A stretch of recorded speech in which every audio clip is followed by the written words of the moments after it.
I am the Tofu Golem. Please enjoy the video. You start by identifying the adhesive and softening it. You'll test a small, inconspicuous area with warm water to see if the paste dissolves. Once done, apply a warm, damp cloth or light spray to rehydrate the glue. That helps separate layers without damaging paint or drywall.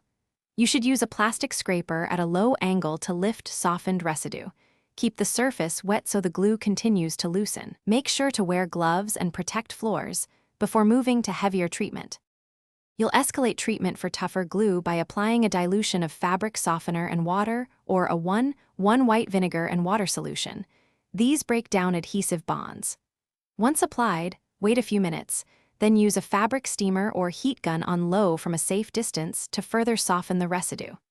After heating, scrape gently with a plastic or nylon tool, keeping the surface moist. Make sure to wipe away loosened bits frequently so you can see progress and avoid reworking dried glue. You finish by removing any thin residue with a damp sponge and light sanding using 220 grit paper. This smooths the surface for repairs. Once you've sanded, fill small imperfections with spackle. Let dry, then sand flush. Make sure to prime the area with a stain-blocking primer before repainting so any residual adhesive won't bleed through the new coat. If hardened adhesive resists, try mineral spirits applied sparingly on a rag. Test first and ventilate well.